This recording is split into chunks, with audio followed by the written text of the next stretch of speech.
Hey everybody, this is Brett and this is the Touchland podcast. I am joined today by Jared What's up, guys? and we loaned out um, Rich to some team down south. Yeah, Rich is playing for Lake Powell something or other, you know. Yeah, I mean, the call came in and we felt it was beneficial to send him for a week,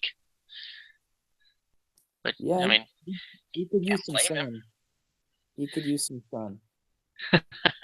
him. So it's been a couple games since we've been here. What do you think so far?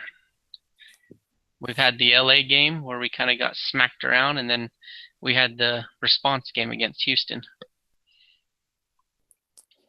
Yeah, the LA game, at the time, it felt like the sky was falling, but then with a little bit of you look back on it and you see, okay, so we're missing how many guys? Were we down three guys? Burrito went out during the game. hmm So we had Burrito go out with an injury. Javier Morales did not start. Sonny didn't start. Trying to think of who else. Glad didn't start. Glad didn't play. Plata didn't play. Glad didn't play. So yeah, it was a kind of a makeshift, I guess you can say. I mean, the midfield was kind of a mess, you could say. I think that's where LA got the drop on us so many times. Is that hmm they would hit us in the midfield, and then their attack is just so quick that once they got the jump on you in the midfield, they could get to the goal Yeah, uh, way quick. yeah, and the crazy thing is, it could have gotten a lot worse because Robbie Keane wasn't Yeah, even, he was out. exactly. He wasn't even playing, so yeah, it could have been worse. Yeah. But you know, luckily the guys were able to kind of take a look at what happened there and kind of come together, get some of our guys back, and bounce back versus the Dynamo at home. That we go down by one goal near the beginning of the game, but then come back strong and score two goals and put them hmm away. I, So I think I think it also shows the maturity of this team because that was an issue they had a lot of problems with last year. Is they would go down by an early goal and they kind of seemed to not give up, but they couldn't play from behind was their huge yeah, issue.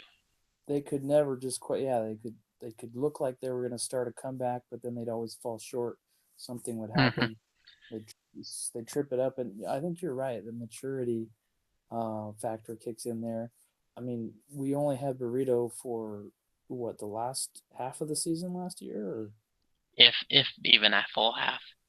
yeah, if even a full half. So, I mean, I think he has brought a lot to the group, kind of helped crystallize some things, and then um, just yeah, it seems like the team is kind of growing together, learning the system, which I think they were maybe struggling with a little bit last year. Plus, they might have not quite had the full personnel fit at the beginning of the year.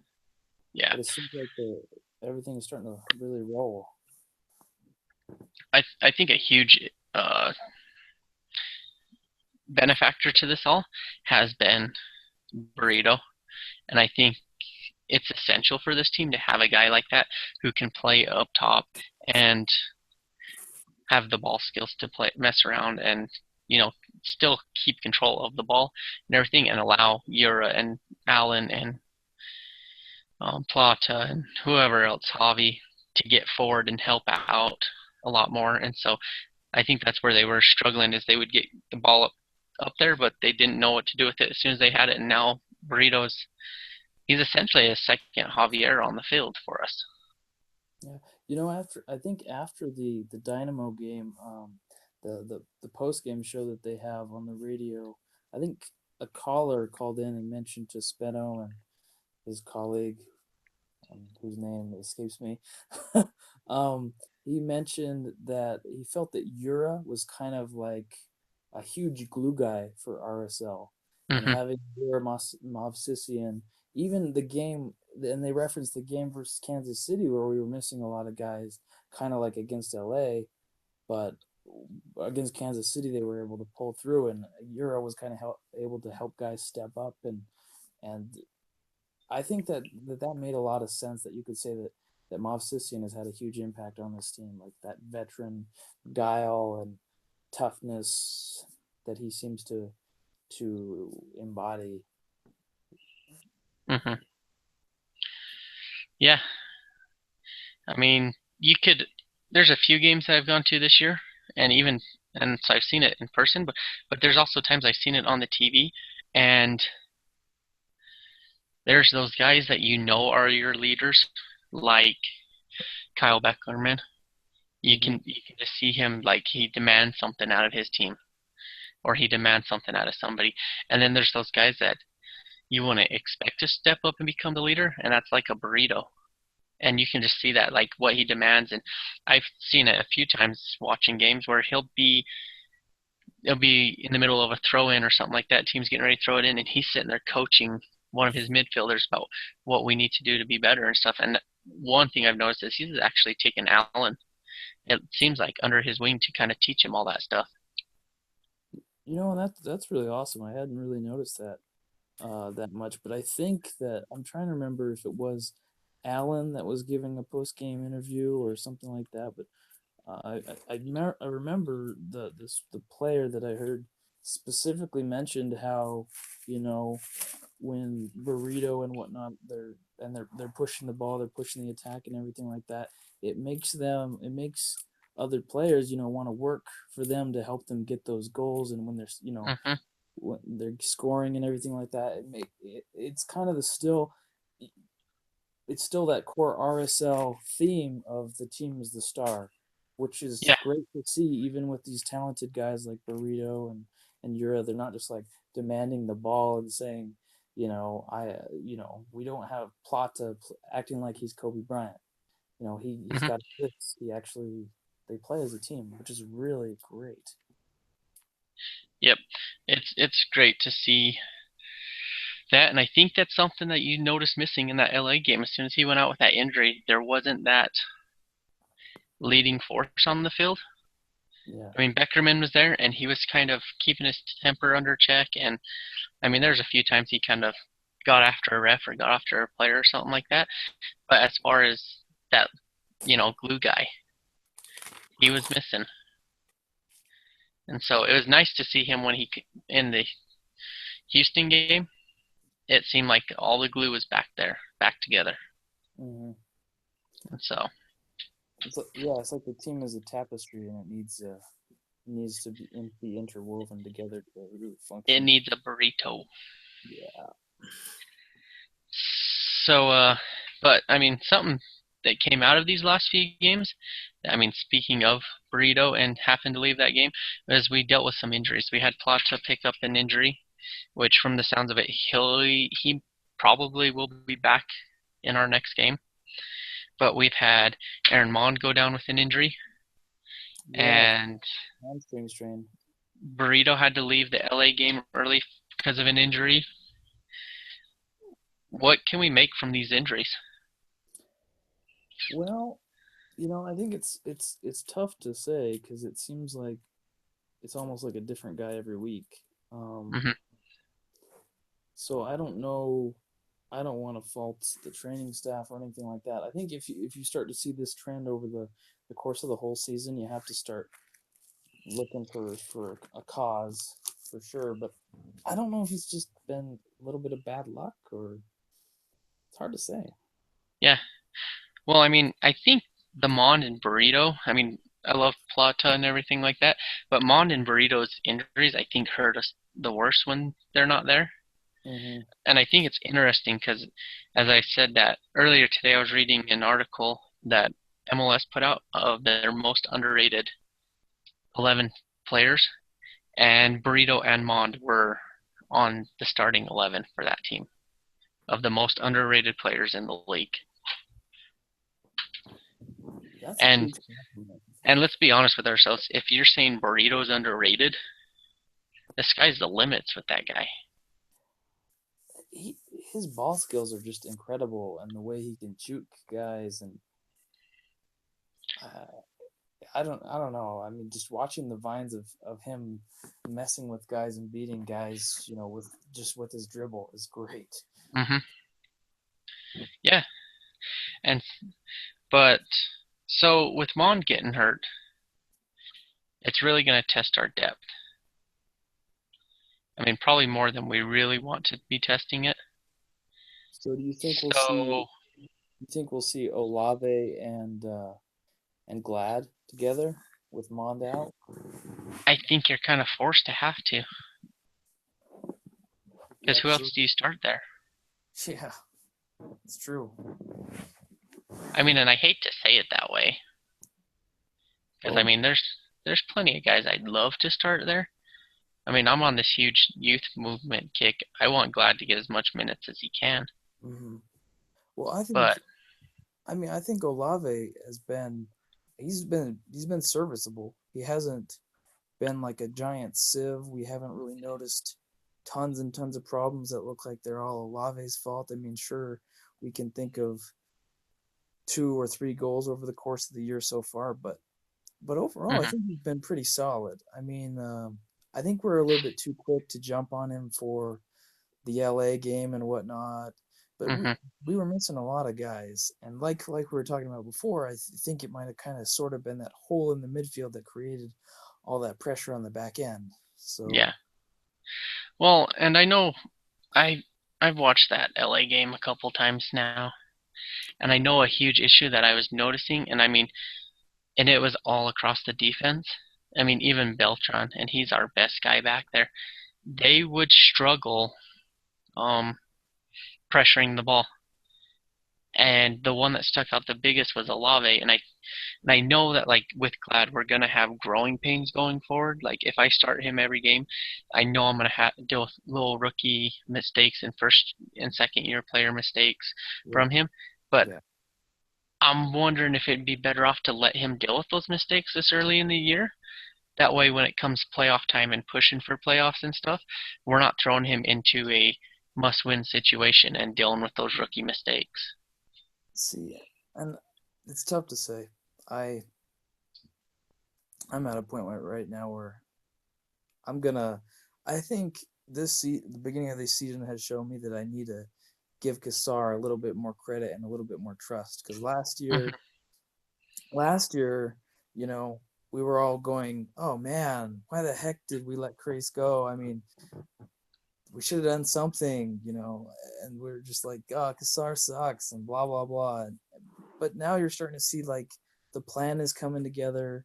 RSL did have to grow and go out and get some replacements for players that we'd lost and whatnot. mhm. And I think we're starting to see that crystallize, and we're starting to see RSL get back on top. Because Yeah. you were telling me before that the MLS has RSL listed as the number one team right now. Mhm. Yep. That's stellar. They're calling them the top team in MLS right now according to their power ranking.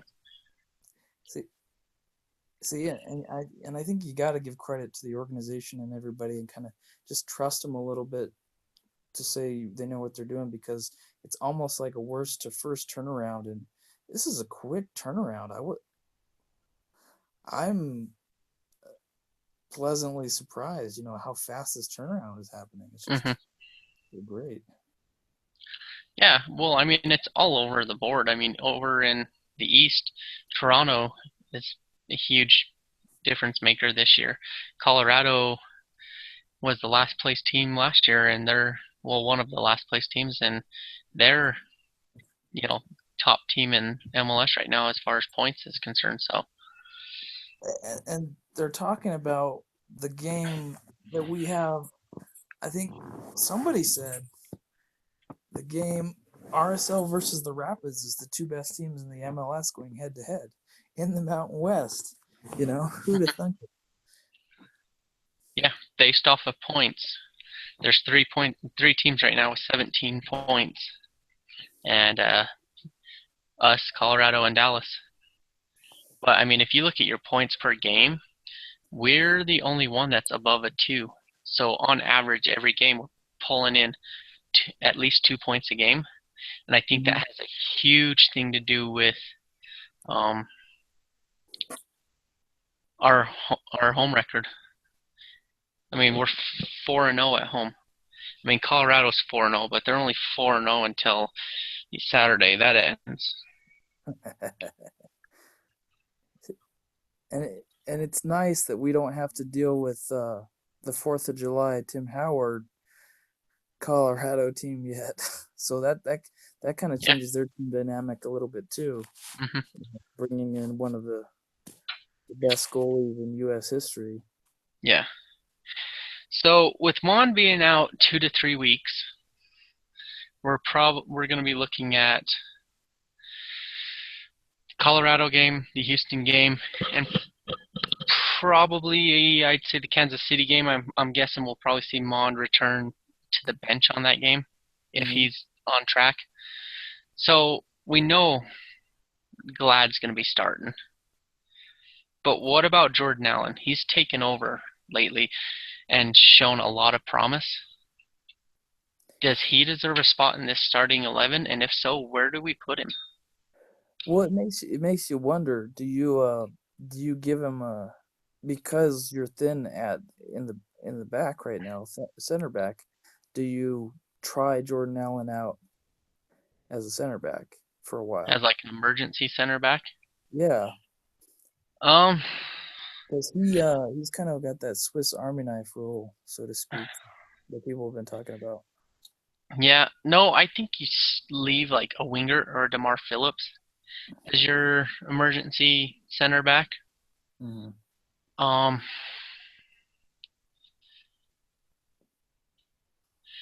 it's tough to figure out because like defense is the easy place to put him, but after what I've seen from him the last couple of games, he needs to be more into the attacking roles. But you're not going to sit Beckerman, you're not going to sit Morales, and you're not. I mean, Sonny's probably the only spot he can really push for because you're not going to sit Burrito, Yura, or Plata if they're all healthy. Well, but Sonny's been really good for us too, so I don't know. Yeah, It's and that's the tough part because Sonny offers that um, defensive. I mean, he gets in on the offense and plays offense, but Beckerman needs a second defender in that midfield with him, and Sonny provides that. yeah. So I'm not sure where you put Allen, but I mean, we're about to go on a road trip, so um, there's a few games. Probably my guess is if Plot is back, Allen will be on the bench for the Colorado game, but I wouldn't be surprised if we see a makeshift first team, second team mix play the Hmm. Houston game and get Allen to start there. And then, honestly, based off of what we found out through Copa America, and we'll talk about that here in a little bit, I think Allen's about to get a lot of starts here real soon. Starting right around the Kansas City game. Okay. Okay. That makes a lot of sense because we've got a couple guys that are going to be on loan to the national team, right? Yeah, so I mean, it came out, and we can just go ahead and talk about it now. Um, Klinsman put out his preliminary roster of 40 players. Kyle Beckerman and Nick Romano's on that list. Their training camp opens May 16th, and then by May 20th he has to name his final 23 guys, and then so they'll probably and then the next day RSL's playing in Kansas City. My guesses are based off of what the roster looks like. Mm-hmm. Ramondo will be there and Beckerman will be there. So you're gonna miss him for the Kansas City game. Okay. So I'm thinking Allen probably gets a start in the midfield. That would make sense. The only thing that kind of really sucks is I don't see any Kansas City players on this list. So they'll probably be full strength. Well, we beat him before when we weren't full strength, so. Oh, Graham Zusi's going to be there. Oh, okay, they're gonna be missing Susie. Okay. That's if he makes the team. Right. Oh, right. Right. But here's the big thing: if they make this roster, they will be missing the Kansas City game, and then there's matches May 22nd, May 25th, and May 28th against Puerto Rico, Ecuador, and Bolivia. So, and then the tournament starts June 3rd, which I'm assuming they're probably going to stay in camp the entire time because we play a road game June 2nd against New York City, and I don't think Klinsman's going to allow them to play the 2nd and then turn around and have to play the 3rd against Colombia. Yeah, that wouldn't make sense.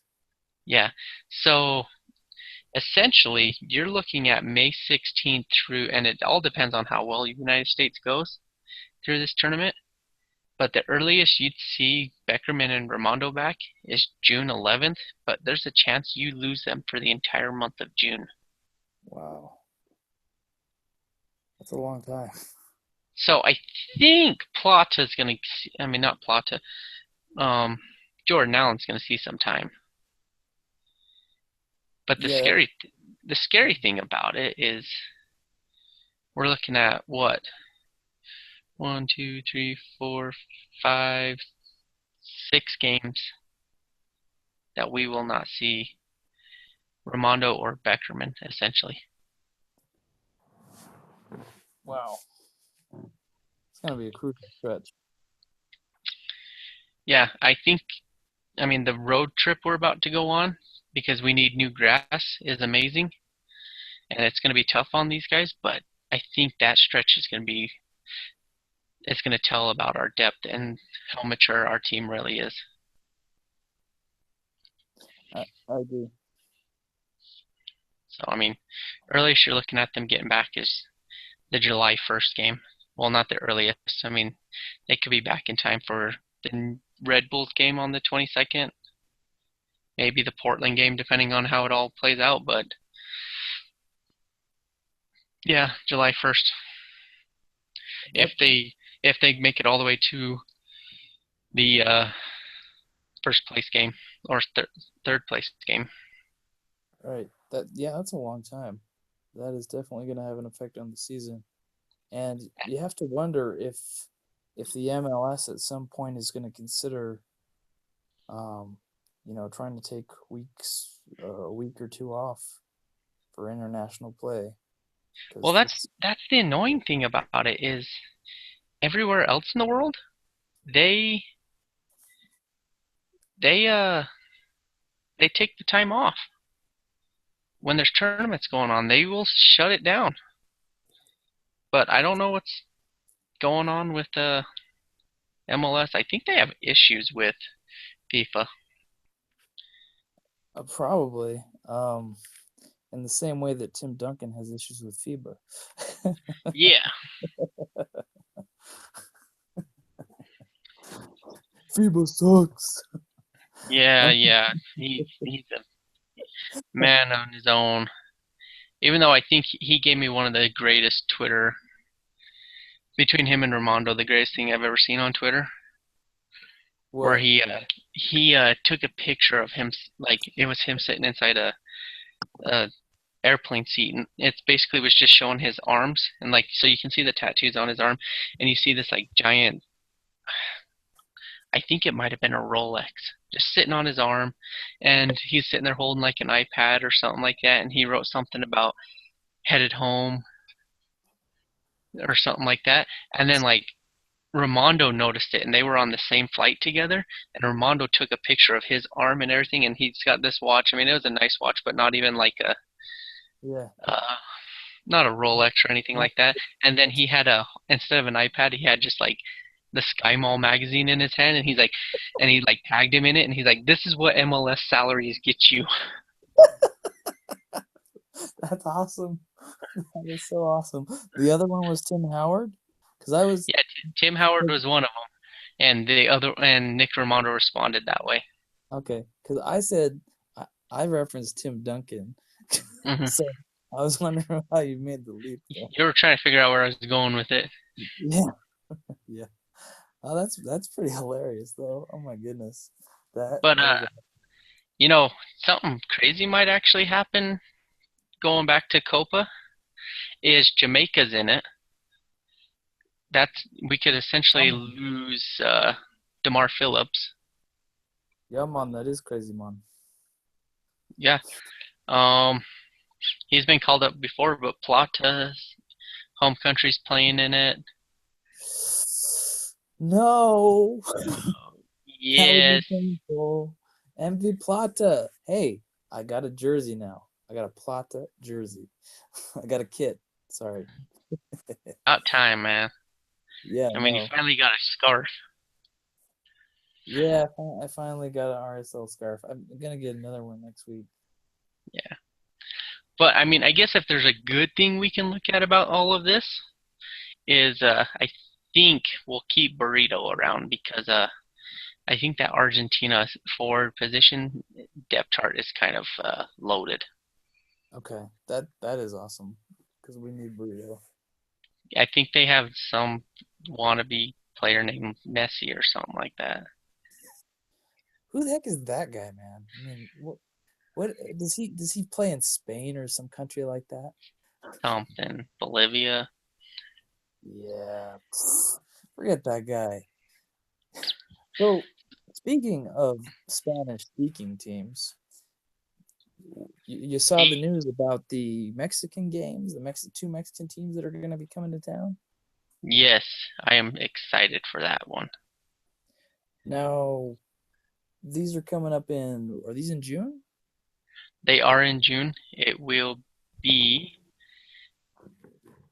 June 24th will be the game. Okay. And Oh, what it is Club Tijuana Club is going Tijuana, to come in, the happiest and place on earth. yes, and they are going to play Santos Laguna, Santos Laguna. Okay, and it's going to be a great game. nice. A lot of a lot of U.S. international players play for both teams. Yeah. Oh, okay. That's really cool.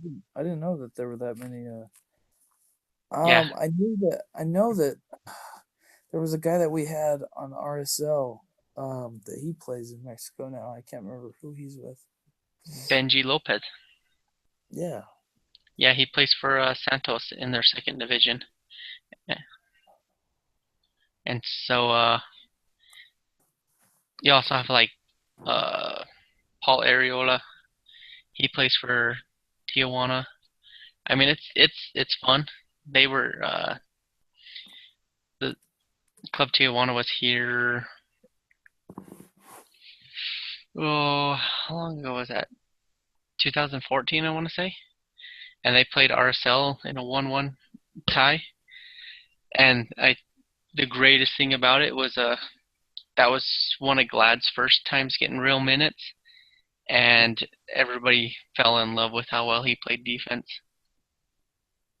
And as far as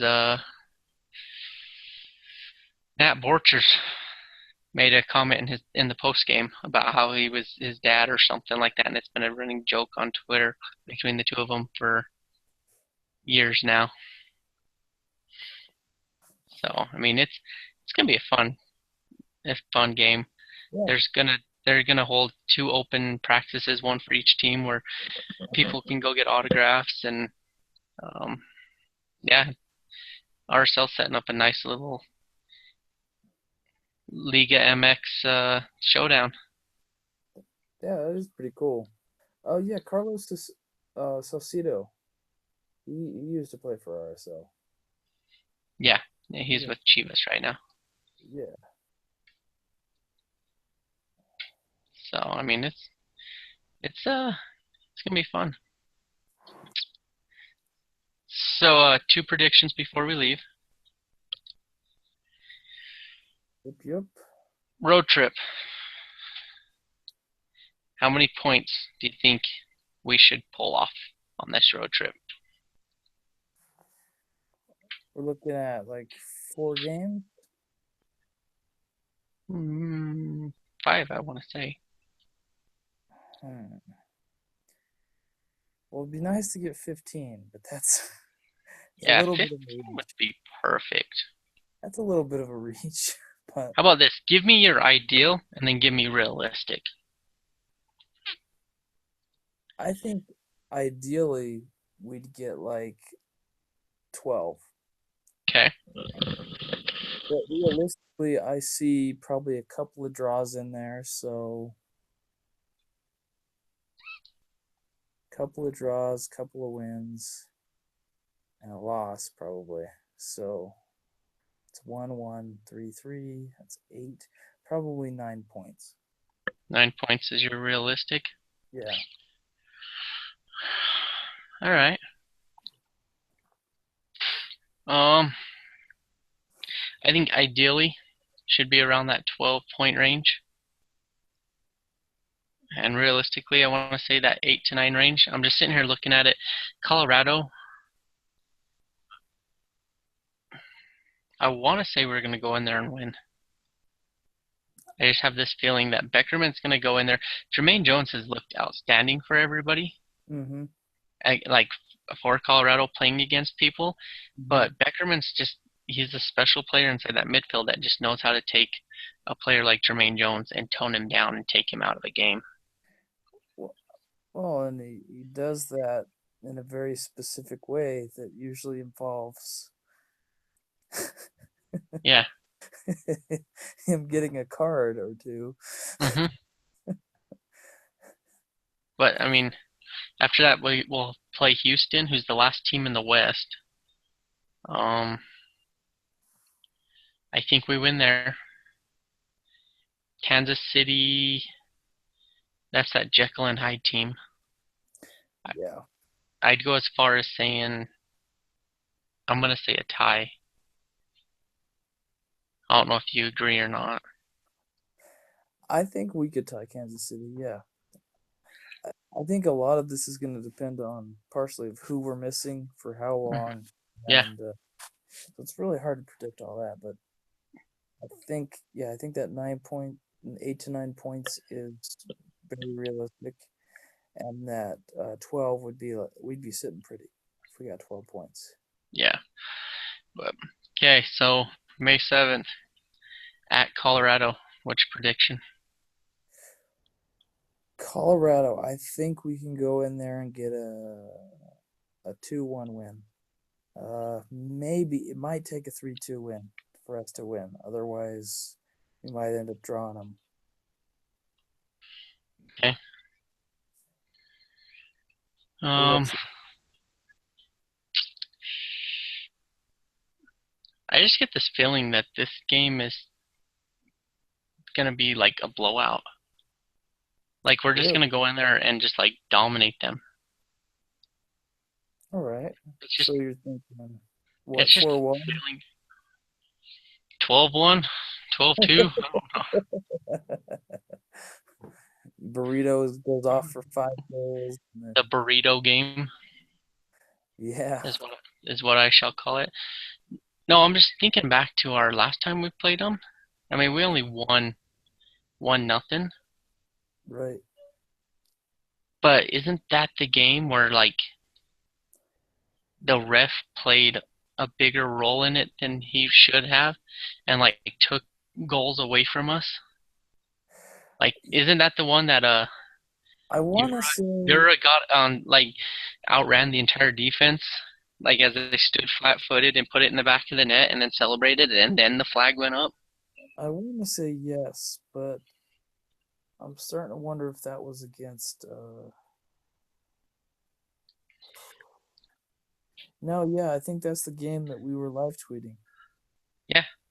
Yeah, We're having our nice little showdown. yeah, yeah. I think that's the game we were live tweeting, and yeah, I think there was those two. It seemed like two goals that seemingly just went up in smoke, and then Colorado got.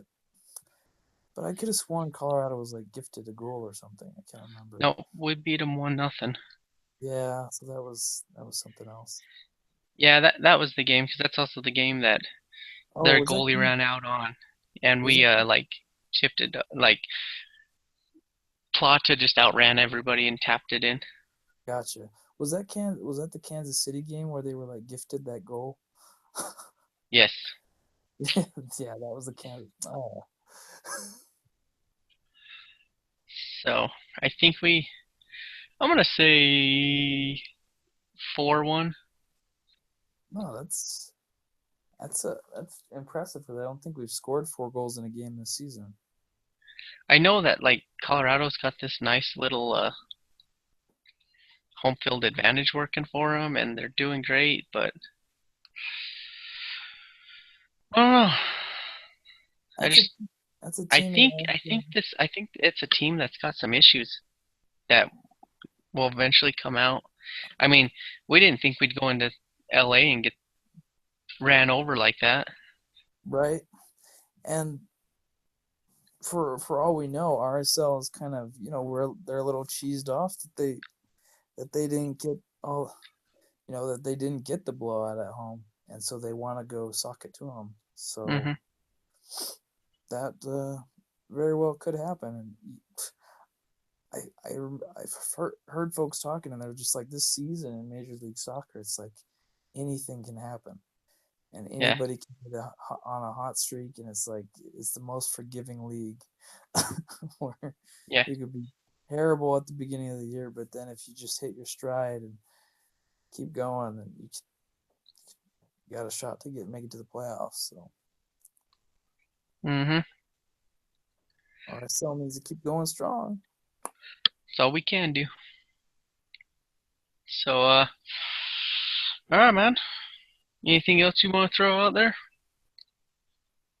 I think we pretty much covered the bases, and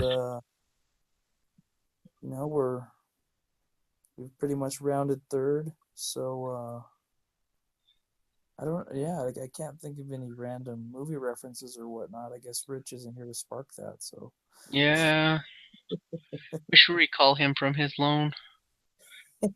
Missing him a little bit. So, I think this has been good for us, though. You and me, we've had a good dialogue. We'll see what the folks think about us, Songs Rich, and see yeah, if we see suck, if they I could. mean, If, you know where to find us. yeah. Do you think the podcast is richer without Rich or poorer? Yes, yes, they are. All right. So again, I'm Jared at Go the Distance 49, and that's I'm Brett. You can find me at baustin435 and at touchline_TBS. So, that is this week's edition of the Torn by Sports Touchline podcast. thanks, guys. See ya.